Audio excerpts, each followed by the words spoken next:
지난주에는 합당한 맹세와 서원 중에서 서원에 대해 고백하는 우리의 신앙고백서 22장 5절과 6절을 함께 살펴보았습니다.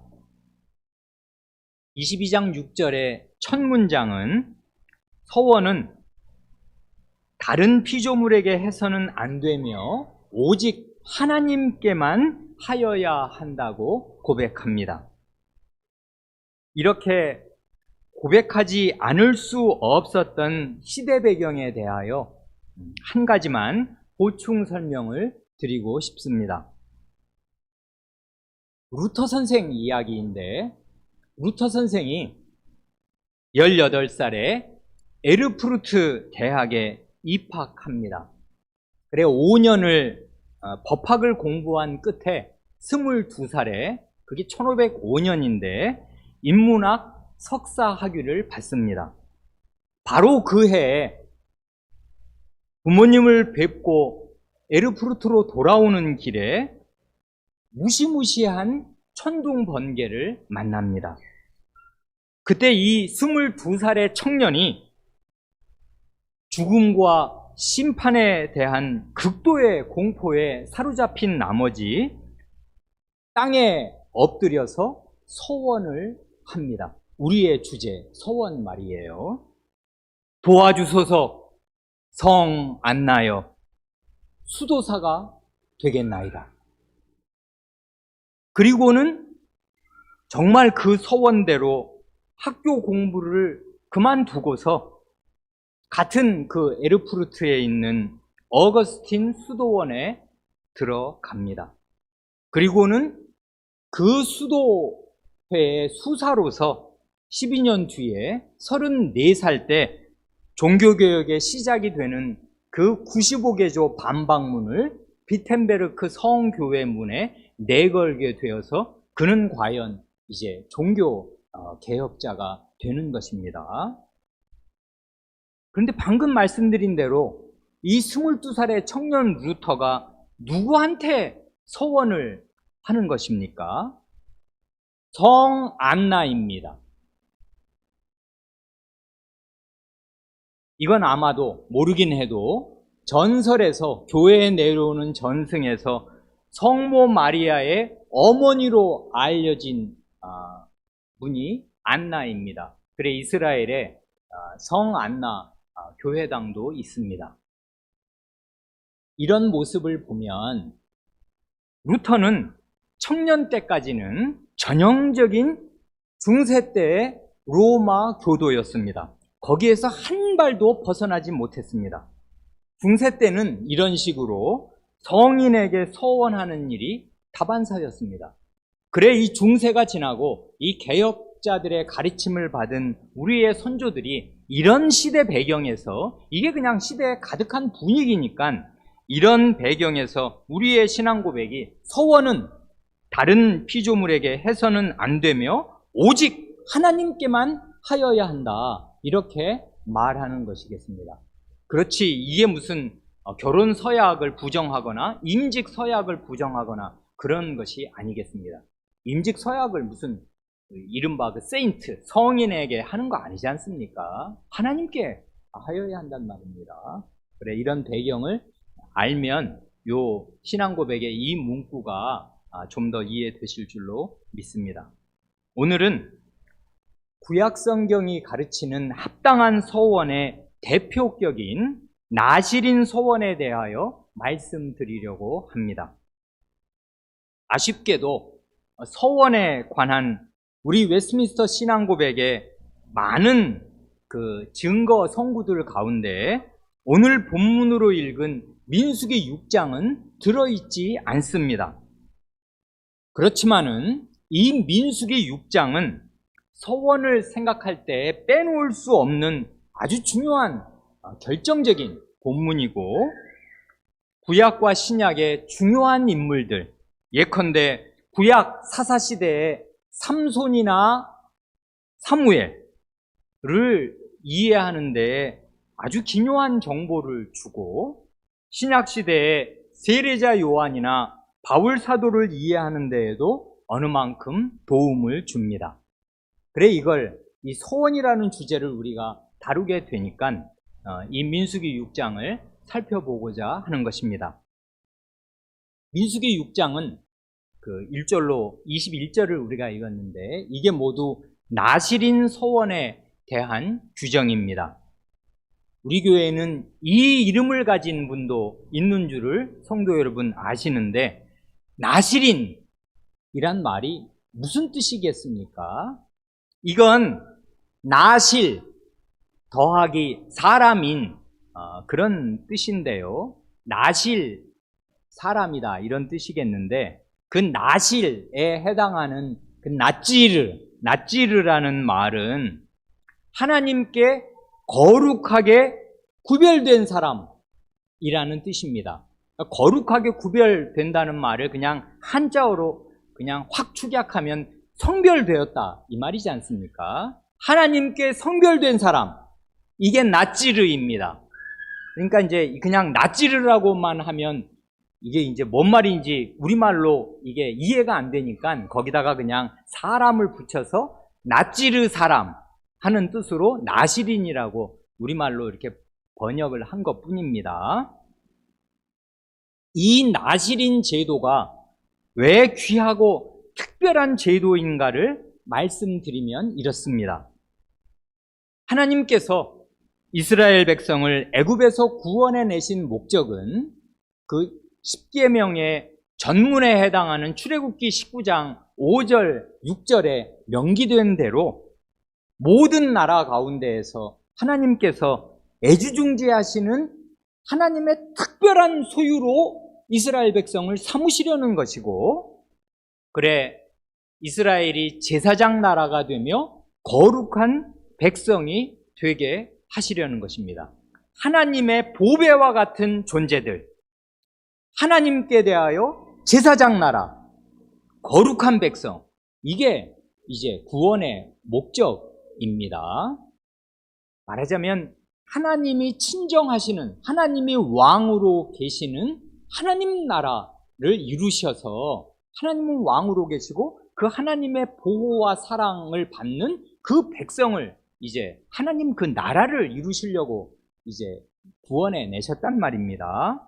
이 목적을 이루기 위한 구체적인 실행 방안으로 국가적으로 레위 지파를 성별하시고 레위 지파 가운데 아론과 그의 자손들을 거룩하게 구별하셔서 제사장으로 봉사하게 하셨습니다.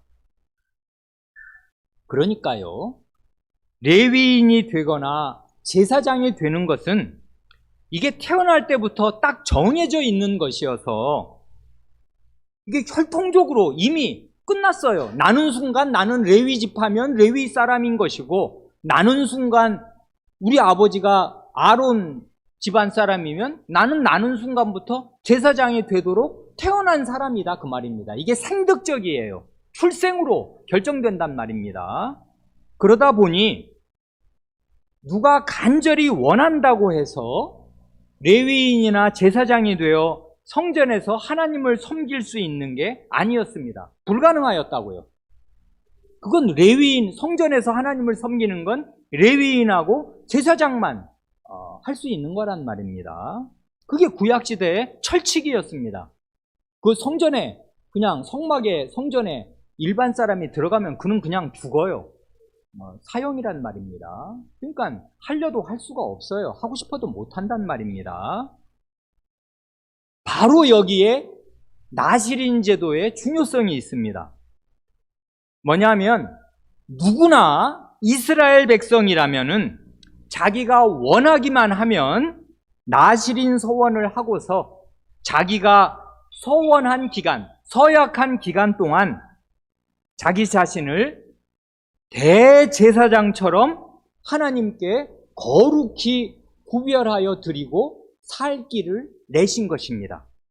그래 그 6장 8절에 그 멋진 문장, 그 민수기 6장 8절에 그 아름다운 문장이 나오는 것입니다. 뭐라십니까?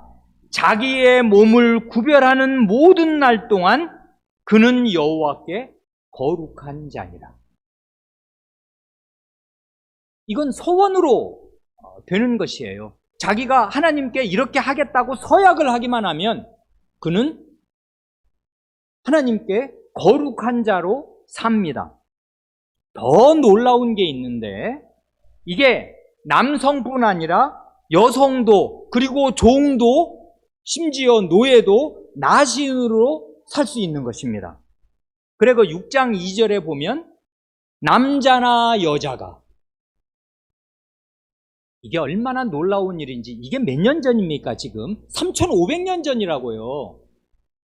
그러니까 남녀의 구별이 명확하게 있었던 때 가부장제도 그 남자 그 아들로 상속되는 제도가 명백하게 서 있었을 그때에도 여성으로 태어나면 나는 할 일이 아무것도 없구나 그러는 거 아니란 말입니다. 대제사장처럼 하나님 앞에 거룩하게 자기를 들여서 살 수 있었어요. 자기가 원하기만 하면 말입니다. 다만 여성의 경우에는 제한이 있었는데 혼인 전에는 아버지의 슬하에 있는 사람이니까 아버지의 허락을 받아야 하였고 혼인한 뒤에는 남편의 그 권위 아래에 있는 사람이니까 남편의 허락이 있어야 하였습니다. 그래 그에 대한 규정이 민수기 30장에 쭉 나옵니다. 그래 우리의 이 신앙고백서 그 증거 선고에도 민수기 30장이 두어 군데 인용됩니다. 그게 그 나실인 서원 규정의 일종의 한계를 정해준 거란 말입니다. 아까 그 성경 읽기 전에 그 줄기차게 반복되는 말이 뭔가 한번 찾아보시라, 생각해 보시라 그러셨는데 뭔지 말씀하실 수 있겠습니까? 자기 몸을 구별하는 것이에요. 성별하는 거 말입니다. 자기 몸을 구별한다는 말 15번이나 줄기차게 나오지 않습니까? 아니 21절에서 15번이 나오면 그걸 모를 수가 없는 거잖아요. 장님이 아니면. 자기 몸을 구별해서 그때 자기 몸이라는 게 몸만 구별하고 마음은 딴 데 가면 그게 나실인 되는 것입니까? 그러니까 여기에 몸이라는 게 자기 전체를 뜻하는 그 대표적인 말이에요. 그러니까 몸이 사람의 어떻게 보면 전부니까 자기 몸을 구별한다는 말은 자기를 구별한다 그 말입니다. 근데 그걸 아주 직물적으로 알기 쉽게 말하는 게 자기 몸을 구별한다 그 말이에요. 그래 자기를 성별할 수가 있었어요. 난 하나님께 나를 드려야겠다 어느 기간만큼 이렇게 정할 수가 있었다 그 말입니다. 그게 나실인입니다. 그래 이 민수기 6장을 보면 그 1절부터 8절까지 나실인이 꼭 지켜야 할 금기 3가지를 규정하십니다. 근데 이 금기 3가지 가운데 적어도 2가지가 제사장 규례를 아주 많이 생각나게 해요. 그래 이 제사장 규례와 비교해서 이 나실인 이 금기, 나실인 규례를 이해하면 하나님께서 어떻게 자기 백성을 높게 예우하시는가를 알게 될 겁니다. 첫째는 뭡니까? 서원 기간 동안 포도주나 독주는 물론이거니와 포도나무에서 난 것이라면 그게 생포도든지 건포도든지 씨든지 하여간 뭐든 포도나무에서 난 것은 일절 먹지 않는 것입니다. 포도주는 알겠는데 독주는 뭡니까? 독주란 물을 타지 않은 발효시킨 포도주 원액을 가리키는 것입니다. 그래 이게 독해요. 그게 이제 이게 그 증류해가지고 그 나온 순수한 그거니까 굉장히 독하단 말입니다. 그 포도주에 그 찌끼들이 싹 걸러진 그거니까 말이에요. 어쨌든 이것도 일종의 포도주 그 주 원료가 포도주라 포도주입니다. 포도주와 독주, 그 다음에 포도 열매, 이걸 나실인 기간 동안에는 먹으면 안 되었습니다. 이건 대제사장이나 제사장이 성막에서 지켜야 할 규례와 같은 것이고요. 어찌 보면 그보다 훨씬 더 엄격한 것입니다. 그러니까 이제 제사장은 그 반차가 있잖아요. 자기 차례가 있어서 뭐 1년 내내 이제 제사장으로 복무하는 게 아니란 말입니다. 그렇게 하면 지쳐서 못해요. 그 짐승을 잡아서 제사 드리는 게 보통 일 아니고 그거 잘못하면 죽습니다. 하나님을 직접적으로 상대하고 모시고 있는 것이니까 정신을 바짝 차려야 하기 때문에 굉장히 힘든 일이어서 30에서 50까지만 해요. 그리고 50 넘으면 못한단 말입니다. 힘들어서. 그래, 은퇴하는 것입니다. 그리고 제사장 할 때도 이제 조를 짜서 자기 제사장 당번 때 가서 하는 것인데, 그 당번이 되어서 성막에 들어가서 성전에서 봉사할 때는 포도주를 마시고 들어가면 안 돼요. 그래, 이제 레위기 10장 8절 이하 몇 절을 읽으면 이건 제사장 규례인데 이렇게 말씀하신단 말입니다. 여호와께서 아론에게 일러 가라사대 너나 네 자손들이 회막에 성막에 들어갈 때에는 포도주나 독주를 마시지 말아서 너희 사망을 면하라. 이는 너희 대대로 영영한 규례라. 그리하여야 너희가 거룩하고 속된 것을 분별하며 부정하고 정한 것을 분별하고 또 여호와가 모세로 명한 모든 규례를 이스라엘 자손에게 가르치리라 하십니다. 여기 보면 회막에서 봉사할 때는 그게 이제 분향을 할 때든 거기 향물 피울 때든 아니면 거기 이렇게 진설병을 진설할 때든 말입니다. 성막에서 봉사할 때는 포도주를 마시면 안 되었습니다. 그러나 자기 당번이 끝나고 집에 가서는 포도주를 마실 수 있었을 것입니다. 왜 그러냐 하면 이 제사장의 직무 가운데 거룩하고 속된 것을 구별하고 또 정한 것과 부정한 것을 구별하면서 이 모든 규례를 이스라엘 백성에게 가르치려면 정신이 맑아야 하고 술 기운에 그렇게 하면 횡설수설할 거 아닙니까? 주일날에 목사가 포도주 한 잔 걸치고 설교 강단에 올라오면 어떻게 되겠습니까? 말이 안 된단 말입니다. 그러는 것처럼 제사장은 직무로 봉사할 동안에는 포도주와 독주를 마시지 않도록 그렇게 하셨습니다. 이거 레위기 10장의 이 8절이 어떤 배경에서 나온 거 성경을 많이 읽으신 분들은 금세 아실 것입니다. 이 말씀은 아론의 두 아들 나답과 아비후가 다른 불로 이 성막에 분향하다가 죽임을 당한 기록, 그게 이 10장 1절로 7절의 기록인데 그 바로 다음에 이어서 나오는 말씀이 회막에 봉사할 때 술 마시면 안 된다, 포도주 마시면 안 된다, 이 말씀을 하셨단 말입니다. 그러니까 두 사건이 직접적으로 연결이 있다고 단정할 수 없지만 무관한 것도 아닐 것입니다. 그러니까 나답과 아비후가 왜 죽었는지, 왜 그런 엉터리 같은 생각을 했는지, 그게 끔찍한 일이었어요. 제사장 임직식이 끝난 바로 다음의 일이었거든요. 7일이나 대제사장 임직식을 하고서 이제 처음 제사장으로 복무하는 때인데 아론의 두 아들이 죽어나갔단 말입니다. 불타 죽었어요. 그러니 이건 완전한 이스라엘 나라 전체의 대재앙이고 자기 집안으로 볼 때는 네 아들 중에 두 아들이 하나님의 직접적인 징계로 불타 죽었으니 이게 끔찍한 일이지 않습니까? 요 바로 다음에 그러니까 제사장은 절대로 술 마시면 안 된다, 봉사할 동안에 이 말씀을 하셨는데 나실인 규정을 한번 보세요. 술 마시지 말라는 건 물론이거니와 포도, 생포도, 건포도, 포도 씨라도 먹지 말아라 하신단 말입니다. 이건 그러니까 거의 대제사장보다 더 엄격하게 말하자면 규정을 하신 거예요. 그러니까 나실인은요 대제사장에 버금가는 사람입니다. 그렇지만 그가 뭐 성막에 들어가는 것도 아니고 그냥 나실인으로서 자기 생활을 하는 것인데 나실인 기간 동안에는 그는 하나님 앞에 말하자면 대제사장이고 그 이상이에요. 그런 사람으로 하나님 앞에 사는 것입니다. 하나님이 그렇게 인정을 해주셔요. 자기의 몸을 구별하는 모든 날 동안 그는 여호와께 거룩한 자다, 내게 속한 사람이고 나를 섬기는 나의 직접적인 종이다, 이렇게 하나님이 받아주신단 말입니다. 둘째 규정은 뭡니까? 서원한 기간 동안 머리털을 자르지 않는 것입니다. 머리털은 힘과 생명의 상징이기도 하여서 내 힘과 내 생명을 오직 하나님께만 드리겠습니다 하는 뜻으로 머리털을 나실인으로 사는 동안에는 머리털을 자르지 않도록 하신 것 같습니다. 그래, 나실인 규정 중에 이 규정은 대단히 중요한 규정이어서 머리털을 이전에는 가위나 칼로 이렇게 잘랐을 것이니까 머리털을 자르면 안 되었습니다.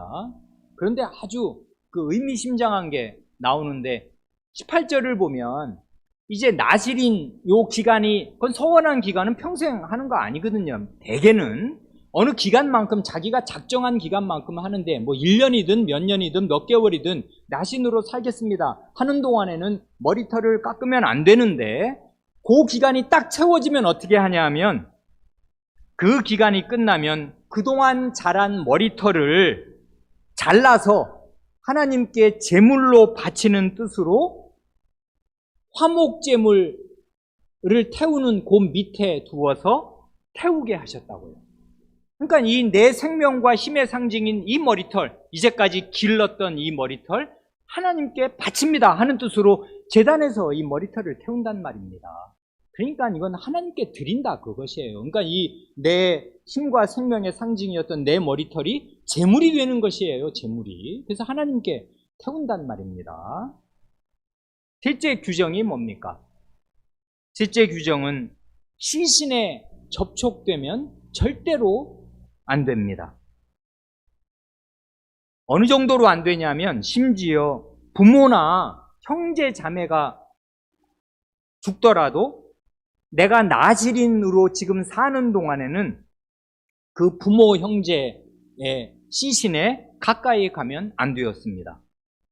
나실인은 생명이신 하나님께 전적으로 바쳐진 사람이기에 이 세상에서 가장 가까운 내 부모, 내 형제 자매가 죽은 때에도 그 시신에 가까이 가면 안 된다 하신 것입니다. 이건 제사장을 넘어서 대제사장과 똑같은 업격성을 요구하신 것이었습니다. 왜냐하면 제사장은 레위기 21장 1절로 3절을 보면 제사장과 대제사장이 약간 다른 점이 있는데, 제사장에게는 얼마간의 여유를 주셨는데 제사장은 일반 백성의 시신에 접촉하면 안 되었습니다. 그러나 자기 부모 형제나 자기 친자녀의 시신에는 접촉할 수 있었습니다. 제사장인데 자기 아버지가 돌아가셨다든지 자기 아들, 딸이 죽으면 그 장례를 말하자면 치를 수가 있었다 그 말입니다. 그 아들이 죽으면, 딸이 죽으면 그 슬픔 이루 말할 수 없잖아요. 그럼 부모가 그 얼굴을 어루만지면서 울잖아요. 그렇게 허용하셨단 말입니다. 제사장의 경우에는. 그러나 대제사장의 경우에는 그건 한 사람이니까 그 대제사장은 온 이스라엘의 대표요, 지성소에 들어갈 사람이고 하나님 앞에, 생명이신 하나님 앞에 1년에 한 번 대속죄에 나아가야 될 사람이어서 레위기 21장 10절로 11절을 마저 읽으면 대제사장인 한해는 일반 백성의 시신은 물론이고 자기 부모의 시신에도 가까이 가면 안 되었습니다. 이게 대제사장에게 주신 하나님의 말하자면 규정이었습니다. 그런데 나실인이 그렇다고요. 나신으로 지내는 동안에는 부모 형제 자매가 죽어도 장례에 참여하거나 그 시신에 가까이 갈 수가 없었어요. 그러니까 이거는 보통 인간 이스라엘 백성이라면 이걸 다 아는 것이에요. 나실은 뭐 하는 사람이고 어느 정도로 사는 사람이냐. 저 사람 대제사장이다. 대제사장처럼 하나님께 자기를 완전히 드리고 사는 사람이다 하는 걸 다른 사람도 알고 나도 아는 것이에요. 이게 나실인 제도라고요. 그러니까 이건 하나님께서 이스라엘 백성, 남성이든 여성이든 누구나 이스라엘 사람이라면 자기를 대제사장처럼 드리고 살게 하신 것입니다. 이러니 이스라엘이 제사장 나라예요. 제사장만 있어서 제사장 나라가 아니고 누구나 다 제사장처럼 살 수 있게 하신 거예요. 그것도 대제사장처럼. 그러니 3500년 전, 이게 얼마나 먼 여러분 고조선이 2000년 전이라고요. 고조선보다 1500년 전이란 말입니다. 그런 이루 헤아릴 수 없는 그런 고대에서부터 하나님께서는 하나님의 백성 모두를 이렇게 높게 예우하신 것입니다. 물론 그때는 신분의 구별이 있는 거 틀림없어요. 말씀드린 대로 제사장 아무나 되는 거 아니고 레위인 아무나 되는 거 아닙니다. 그건 레위의 자손만 레위인이 됩니다. 그러나 이스라엘 백성이라면 누구나 이렇게 대제사장에게 제제사장의 버금가는 말이 오히려 무색해질 만큼 대제사장보다 더 엄격하게 자기를 구별해서 더 높은 수준으로 하나님께 드리고 살 수 있는 길을 남녀노소 누구에게나 다 열어놓으신 것입니다. 이게 하나님의 백성이라고요. 그러니 누가 하나님의 백성을 무시하겠습니까? 하나님이 자기 사람으로 아시고 자기의 수족으로 여겨주셔서 그를 그렇게 거룩한 자로 대우하여 주시는데 누가 하나님을 함부로 하며 한심하다고 생각하겠습니까? 그럴 수 없단 말입니다. 그 다음 그 민수기 6장 9절로 12절은 어쩔 수 없이 이 나실인의 금기, 나실인의 규정을 어기게 되었을 때 예컨대 난 나신으로 지금 살고 있는데 나와 함께 있던 사람이 갑자기 죽어가지고 불가피하게 내가 원치 않게 시신에 접촉하게 되었을 때 아니 그럴 수밖에 없잖아요. 친구랑 같이 뭘 하고 있다가 이 사람이 갑자기 죽으면 아니 난 뭐 내가 그러려고 그런 게 아닌데 이 사람이 죽었으니까 그거 어떻게 해요? 시신에 접촉할 수밖에 없잖아요. 그럴 때 어떻게 할 거냐를 가르쳐 주시는 말씀입니다. 그럴 때는 세 가지 제사를 드립니다. 죄를 지었어요. 하지 말라는 거 했단 말입니다. 속죄죄를 드립니다. 그리고 번제를 드리고 속건제를 드리도록 하셨습니다. 속건제를 드리는 거, 이 이유를 아실 것입니다. 속건제는 그 허물 건자잖아요. 그는 죄보다 더 약한 무슨 허물이 있을 때 드리는 제사가 아니고 속건제는 하나님의 거룩하심을 침해했을 때 드리는 제사입니다. 그러니까 성막에 관련된 거라든지 하나님의 직접적인 거룩하심을 침해했을 때는 이게 다른 죄와 이 차원이 달라요. 하나님 자신을 침해한 것과 같습니다. 그럴 때는 속죄죄와 달리 속건제를 드리니까 이 경우에는 속죄죄도 드리고 특별히 하나님의 거룩하심을, 왜냐하면 이 사람은 거룩한 사람이거든요. 생명이신 하나님을 모시는 사람인데 아니 죽음에 접촉이 돼서 하나님과 상극에 접촉이 되는 바람에 하나님의 거룩하심을 침해하는 사람이 되어 대제사장이 시체랑 접촉을 했단 말입니다. 말하자면 그러면 이거는 하나님의 거룩하심이 침해받았으므로 죽어야 되는 게 아니라 속건제를 드리도록 하셨어요. 그래서 그 죄를 씻도록, 그래서 속죄제, 속건제, 번제를 드리면 그의 죄가 사하여질 것입니다만은 그가 예를 들면 3년을 이렇게 나신으로 살겠다고 서원했는데 2년 반째에 그런 일이 일어나면 이제 제사를 세 가지 제사를 드려서 그 죄에서는 벗어나겠습니다만은 2년 반 동안 나실인으로 산 것은 무효입니다. 그러니 처음부터 다시 시작해야 합니다. 과거에 나신으로 살았던 그 기간은 무효고 이제 오늘부터 그 제사를 드리고 난 다음 날부터 새로 3년이면 3년, 뭐 3개월이면 3개월 자기가 정한 기간을 채우라 하신 것입니다. 그 다음 6장 13절로 21절 그 마지막 부분까지는 나실인으로 서원한 기간을 다 채웠을 때는 어떻게 하는가? 그에 대한 규정인데요.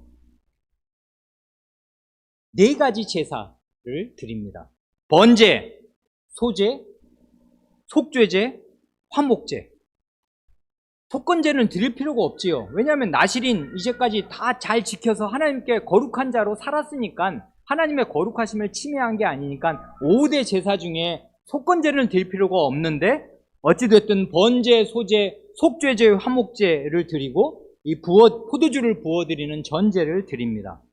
우리가 과거에 함께 레위기 공부를 할 때 자세히 배운 대로 한 사람이 이토록 많은 4가지 이상의 제사를 한꺼번에 드리는 경우란 이스라엘 전체에서 대제사장의 임직식 때와 문둥병에서 고침을 받고 나았을 때뿐입니다.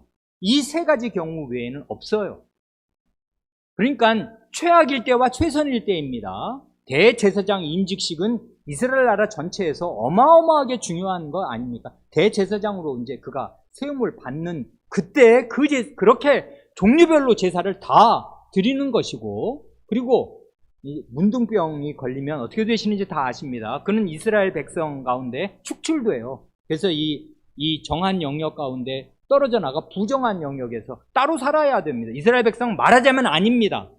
그런데 이제 하나님의 은혜로 그 병이 나았으면 다시 이 정한 영역, 이스라엘 백성 안으로 들어오려 할 때 이런 갖가지 제사를 드리도록 하셨는데, 나시린으로 살았던 그 서원한 기간이 끝나고 나시린으로부터 풀려날 때, 이제는 일반인으로 돌아갈 때 드리는 제사가 이와 같습니다.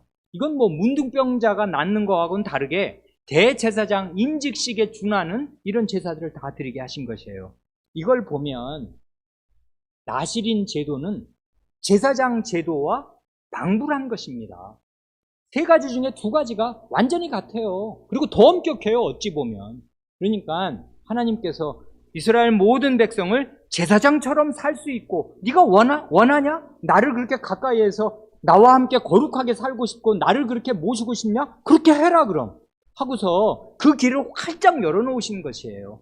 이 신분제 사회에서도 어느 누구도 그 하나님께 열심이 없으니까 그렇고 하나님을 사랑하는 마음이 적으니까 그렇지, 하나님을 사랑하기만 하면 다 하나님께 자기를 대제사장처럼 드리고 살 수 있게 제도적으로 열어놓으셨습니다. 그래 이 민수기 6장에 우리가 읽은 대로 나시린 제도가 1절부터 21절까지 길게 나온 다음에 바로 이어서 그 유명한 대제사장의 강복선언이 나온다는 것은 생각할수록 뜻깊은 일입니다. 온 이스라엘 백성이 이렇게 살 수 있는 길을 열어놓으신 뒤에 하나님께서 자기 이름을 그 백성에게 얹으신다고요. 3번 여호와의 이름을 불러서 여호와의 이름이 그 백성에게 있도록, 제사를 드리고 돌아가는 백성 위에 하나님이 함께 하시도록. 왜요? 그 이스라엘 백성은 모두 나시린이 될 수 있는 사람들이었단 말입니다. 하나님의 백성이에요. 하나님이 거룩하게 구별하신 사람들이고 내 사람이다, 이거. 내 손에 애지중지하는 보배와 같은 존재들이다. 이렇게 예우하시는 사람들이란 말입니다. 그래 이 나시린 제도 바로 다음에 이 대제사장의 강복선언이 나온다는 것 참 뜻깊습니다. 오늘 본문으로 민수기 6장 외에 사사기 13장과 사무엘상 1장을 마저 읽었습니다. 이 사사기 13장, 사무엘상 1장을 보면 예외적인 나시린 두 사람이 나옵니다. 누굽니까? 삼손과 사무엘입니다. 이 두 사람이 예외적인 이유는 참으로 많은데 그냥 우선 대표적으로 두 가지만 말씀드린다면은, 첫째로 본래 나시린이란 자기 자신이 자발적으로 서원을 하고 서약을 하고 나시린이 되는 것입니다. 누가 억지로 하라는 게 아니에요. 자기가 하는 거예요, 하고 싶으면.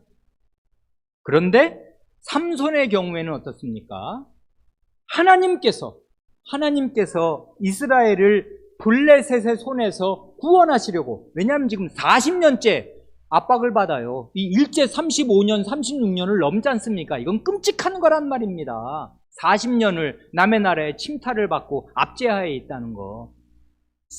지독하게 긴 세월 아니에요. 한 세대가 다 가는 것이지 않습니까? 그 이상이고. 그래 이 40년간 블레셋의 그 압제를 받는 자기 백성을 구원하시려고 하나님께서 삼손을 어머니 뱃속에서부터 나시린으로 구별하셨습니다. 이게 일반 나시린하고 아주 다른 점이에요. 예외죠. 그러니까 이건 예외는 상례가 아닙니다. 그리고 사무엘은 왜 이게 예외가 되냐 하면, 본인이 아니라, 나시린은 원래 내가 하고 싶으면 하는 것인데 본인이 아니라 그 어머니 한나가 하나님께 서원을 하면서 만약에 내게 하나님께서 아들을 주신다면은 그를 평생토록 나실인으로 구별해서 하나님께 드리겠다고 서약한 것입니다. 그러니까 사무엘이 나실인 된 거는 자기가 원해서 된 것이 아니고 자기 뜻대로 된 게 아니에요. 이 사람은 날 때부터 나실인이 될 수밖에 없었습니다. 왜요? 어머니가 나실인 서약을 하였단 말입니다. 둘째로 이 두 사람이 일반적인 나실인의 경우와 다르게 아주 예외적인 건 뭐냐면, 나실인은 여러 번 말씀드린 대로 자기가 서약한 기간만 나실인으로 지내는 것인데, 이 두 사람의 경우에는 하나님의 뜻으로 그렇게 되었든 아니면 자기 어머니의 뜻으로 그렇게 되었든 일평생 종신토록 나실인으로 지내게 된 것입니다.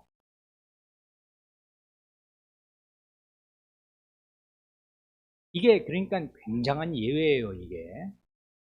시간이 많이 가서 다 자세히 살피지 않고 그 한두 구절씩만 봅니다. 우리가 그동안 그 민수기 6장의 나실인 규례를 이제 보느라고 보았으니까 그 규례 세 가지 금기를 생각하시면 금방 아실 수 있습니다. 사사기 13장의 4절 5절만 보면 이렇습니다. 하나님의 사자가, 이분은 참 생각할수록 희한한 분인데요. 하나님의 사자면 이게 천사여야 될 텐데 천사와는 좀 급이 다른 것 같기도 합니다. 그러니까 이게 구약에는 신비한 것이 참 많아요. 여호와와 동일시 되는 여호와의 사자입니다. 이 여호와의 사자가 나타났습니다. 단 지파의 마노아라는 사람의 아내에게 나타났어요. 이것도 희한해요. 여성에게 나타나는 경우 흔치 않은데, 여성에게, 그 마노아라는 사람의 아내에게, 이게 결국 삼손의 아버지 어머니인데 삼손의 어머니 될 사람에게 나타나셔서 말씀하십니다. 사사기 13장 4절은 이렇지 않습니까? 그러므로 너 마노아의 아내 너는 삼가서 포도주와 독주를 마시지 말며 무릇 부정한 것을 먹지 말지니라. 보라, 내가 잉태하여 아들을 낳으리니 그 머리에 삭도를 대지 말라.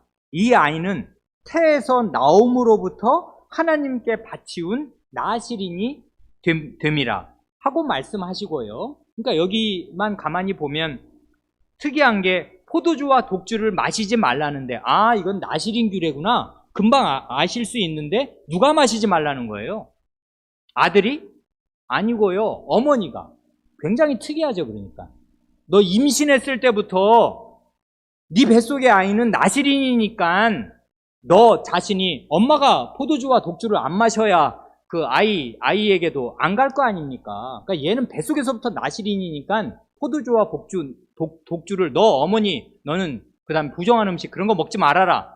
그리고 이제 그 나실인이니까 머리에 그 머리털 자르면 안 된다. 얘는 평생 머리 기르고 살아야 한다. 나실인이니까. 그렇게 말씀하셔서 날 때부터 나실인인 줄은 알겠는데 죽을 때까지입니다.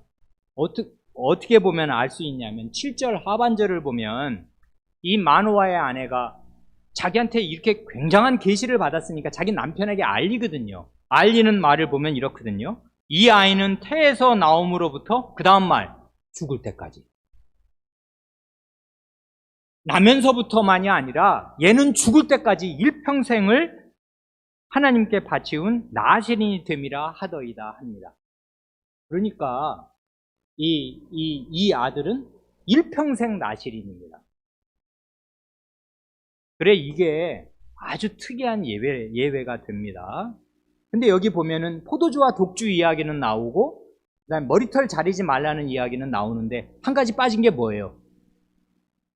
아시겠습니까? 뭐예요?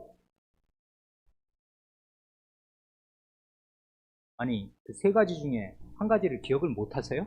뭡니까? 시신입니다, 시신. 시신 이야기는 없어요.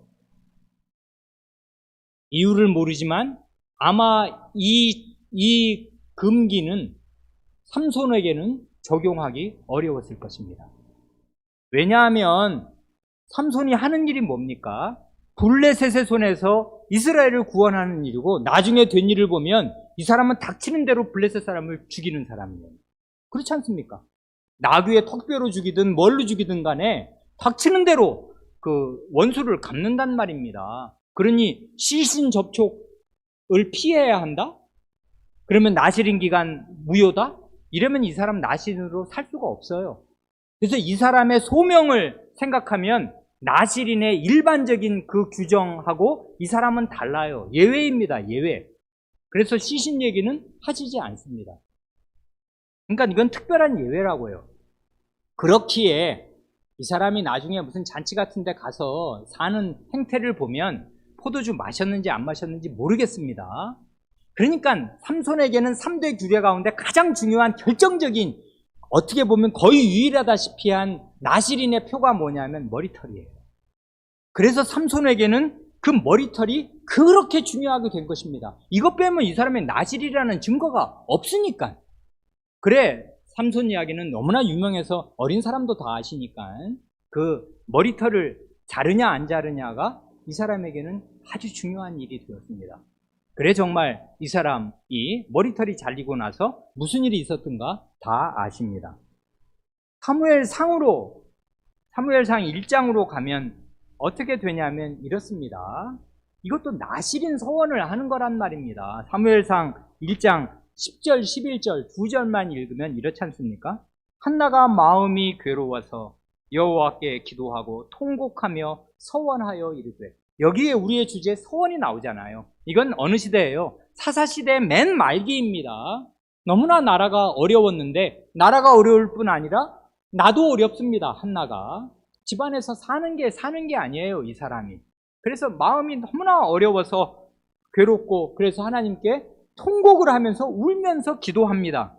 서약을 한다고요, 이 사람이. 만군의 여호와여, 만일 주의 여종의 고통을 돌보시고 나를 기억하사 주의 여종을 잊지 아니하시고 주의 여종에게 아들을 주시면, 그 다음 말, 내가 그의 평생의 그를 여호와께 드리고 삭도를 그의 머리에 대지 아니하겠나이다. 이게 뭔지 모세 오경을 아는 사람은 아니까 이 말로 서원을 하는 것이고, 이걸 듣는 사람도 이 말이 뭔지를 알아요. 원래 이 여자는 아들을 낳을 수 없는 여성인데 불임입니다. 불임 여성이니까 이건 자기 힘으로 어떻게도 해결이 안 돼요. 남편의 사랑을 많이 받지만 아이는 낳을 수 없단 말입니다. 그러니까 늘 괴로웠고 슬펐기 때문에 하나님께 특별하게 기도를 구해요. 아들을 주시기를 바랍니다. 하나님께서 만약에 내게 아들을 주신다면 내가 그를 평생의 나실인으로 바치겠습니다, 하나님. 하고 하나님께 서약을 한단 말입니다. 이게 나실인 서약이에요, 나실인. 여기 보면 머리털을 안 자르겠다고 약속하는 거지 않습니까? 이건 나실인 서약이란 말입니다. 그래, 나실인으로 구별하여 하나님께 내 아들을 드리겠다고 서약을 하였는데, 나중에 된 일을 보면 이 사무엘은 마지막 사사가 되고 예언자가 되고 다윗의 영적인 아버지가 됩니다. 그래, 희한하게 다윗 이야기는 다윗의 이름으로 기록되지 않고 성경의 사무엘서에 기록됩니다. 사무엘 상하 안에 다윗 이야기가 다 들어가요. 다윗은 사무엘의 아들입니다. 사무엘이 다윗에게 기름을 부었을 뿐 아니라 그의 정신과 그의 믿음을 길러낸다고요. 그래서 아까 우리가 그 말 주위에서 보셨는지 모르겠는데, 삼손을 하나님이 이 땅에 내실 때 왜 내셨냐? 자기 백성 구원하려고 사사로 내셨는데 나실인으로 내시면서 거룩하게 하나님께 구별된 자로 살아 내 백성 이스라엘의 원수를 갚도록 하셨는데, 여호와의 사자가 마노아의 그 아내에게 하신 말씀이 뭐냐면, 블레셋을 이스라엘의 손에서 구원하기 시작하리라. 그가 블레셋 사람의 손에서 이스라엘을 구원하기 시작하리라 하는 의미심장한 말씀을 하셔요. 삼손은 구원의 시작이었습니다. 블레셋에서 벗어나는 시작이었다고요. 삼손 때에 블레셋의 손에서 완전히 벗어나지 못해요. 언제 끝납니까? 다윗 때에 끝난다고요. 이 두 나실인에 의해서 블레셋의 그 지긋지긋한 지배가 종식됩니다. 삼손에게서 시작되고 사울을 거쳐서 다윗 때에 블레셋의 지배가 끝나게 돼요. 다윗이 그걸 종식시키는 명분이 되었거든요. 왜요? 사무엘의 아들이었단 말입니다. 그래 사무엘이 나실인인데 여기 보면 그래 이제 머리에 삭도를 안 댄다는 거지 않습니까? 그런데 아쉽게도 교회 안에 이 사무엘 상 1장에 대한 대대로 오해가 있었습니다. 신앙심 깊은 어머니가 내 아들을 주의 제단에 바치겠나이다 하면서 아들을 목사로 만들어요. 이게 그 마음은 순수한 것이고 그게 뭐 더러운 마음이 아니지 않습니까? 그건 자기가 하나님께 드리겠다 이것인데요. 이게 성경에 대한 오해라고요. 목사는 그렇게 해서 만드는 게 아니란 말입니다. 어머니의 소원으로 아들이 목사가 되는 게 아니에요. 여기 보면 이 사무엘을 선지자로 예언자로 지금 드리겠다고 서원합니까? 아니라고요. 그건 하나님이 정하시는 거예요. 하나님께서 그렇게 그 은사를 주셔서 하나님 말씀을 주시면 예언자가 되는 것이지 사무엘은요 나실인으로 드리겠다고 서원한 것입니다. 그건 할 수 있는 일이었어요. 누구나 할 수 있는 일이었거든요. 이스라엘 백성이라면 자기를 하나님께 드리고 살 수 있잖아요. 그리고 나는 원래 아들을 전혀 못 낳는 사람인 게 틀림이 없는데 만약에 하나님의 주권적인 은혜로 하나님의 완전한 그 정말 선물을 내 뱃속에 넣어주시지 하나님의 손으로 일하시듯이 내게 아들을 주시면 내가 이 아들을 하나님께 드리겠다. 이렇게 할 때 나실인으로 드리면 드리는 것이지 선지자가 되게 하겠다? 말도 안 되는 것이에요. 누가 자기 마음대로 정해요. 드리면 선지자가 되는 것입니까? 안 된다고요. 그런데 어떻게 부모가 내 아들을 목사로 바치겠습니다? 그게 바쳐지는 것이에요. 그런 사람 목사 되면 어떻게 되겠습니까? 본인도 망하고 교회도 망하는 것이에요. 은사가 없는 사람이 목사가 되면 어떻게 되냐는 말입니다. 그건 하나님이 정하시는 것이에요. 그러니까 나실인으로 자기를 하나님께 드릴 수는 있지만 무슨 선지자가 된다든지 목사가 되는 건 자기가 정할 수 있는 게 아니고 하나님이 그런 사람에게 은사를 주셔서 그를 그렇게 부르시는 것입니다. 이걸 대대로 오해한다고요. 그러니까 성경을 자기 식대로 읽으면 베레벨 오해와 베레벨 적용을 함부로 합니다. 그래서 엉터리 같은 일들을 많이도 해요. 주의 제단에 바치면 어떻게 되는지 아십니까? 죽어야 돼요. 그 아들. 산재물은 없거든요. 옛날엔 다 죽여서 재물 드리는 것이지 살아서 드리는 재물 어디 있습니까? 그러니까 재물은 죽는 것이니까 그 로마서 11장에는 그걸 살려서 산재물로 살아있는 재물로 드리라는 살아있는이라는 말을 덧붙이지 않을 수 없잖아요. 그런데 자기 아들을 주의 제단에 바치면 뭐가 되겠습니까? 그런 말도 안 되는 생각들을 한단 말입니다. 성경을 읽었다는 사람들이.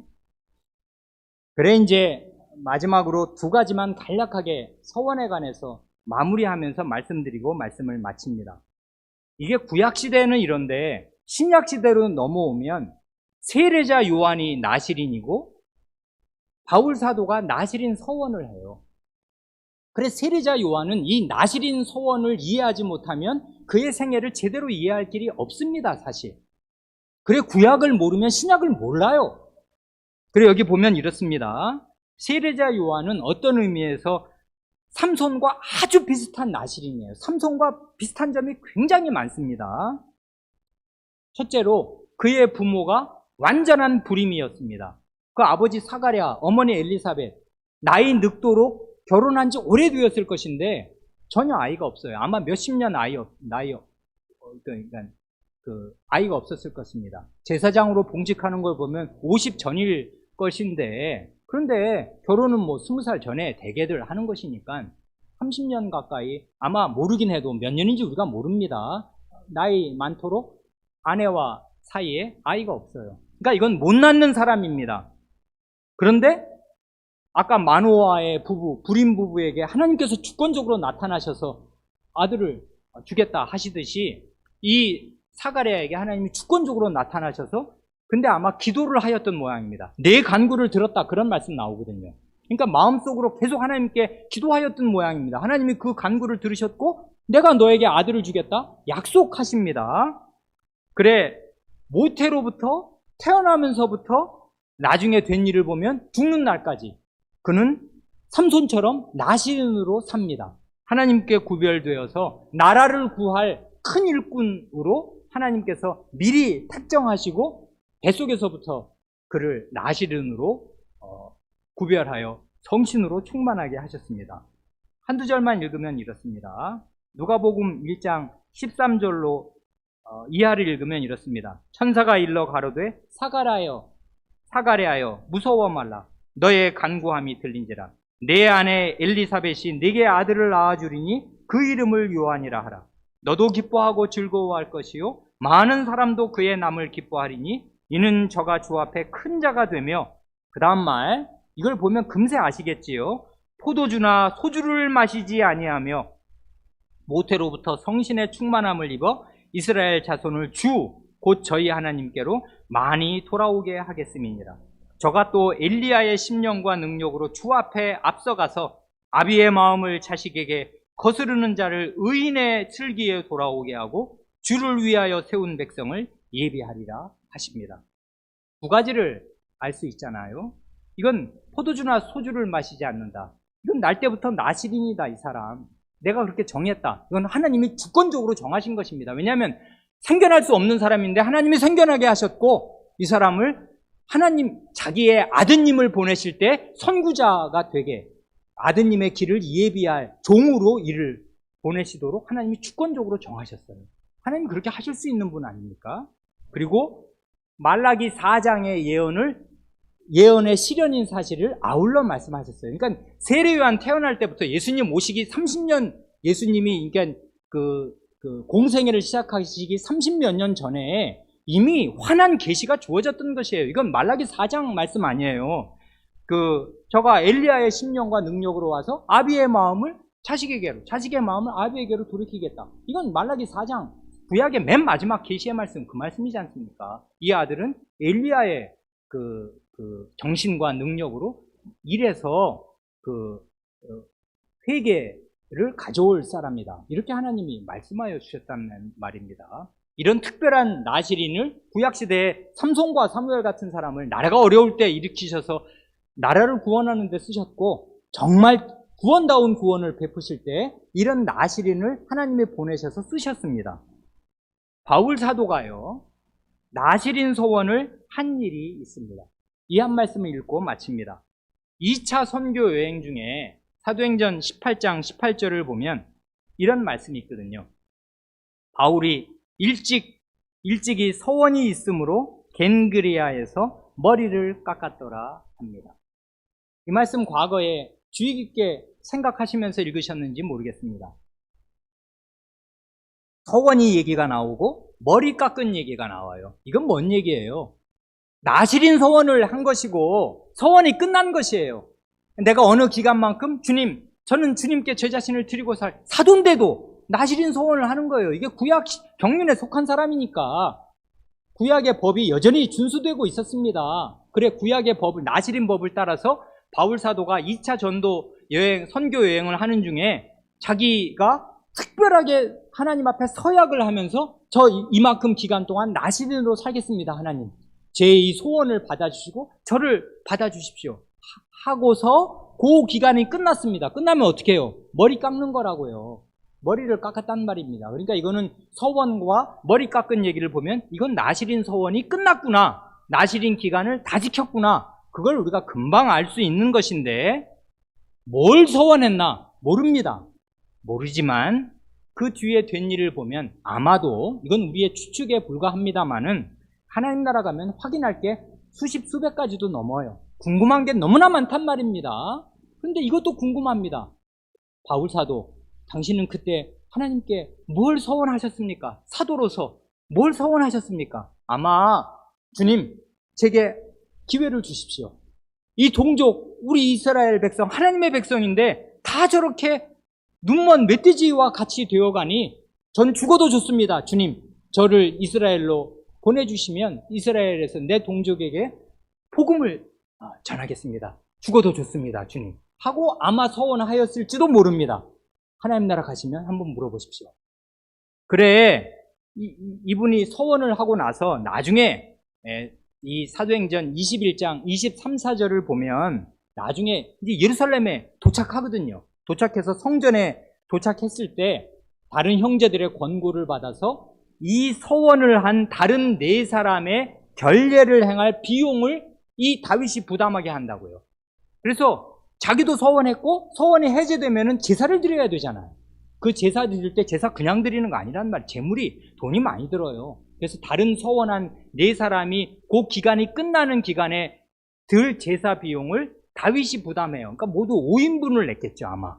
그래서 그 일이 나옵니다. 그러니까 결국 이게 구약의 나실인 민수기 6장이 계속 울려 퍼지고 있는 것이에요.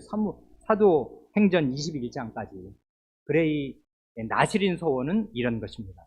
오늘은 요 웨스트민스터 신앙고백서 22장 6절에 그 서원을 생각하면서 구약의 서원에 대해서 마저 말씀드렸습니다. 함께 기도하시겠습니다.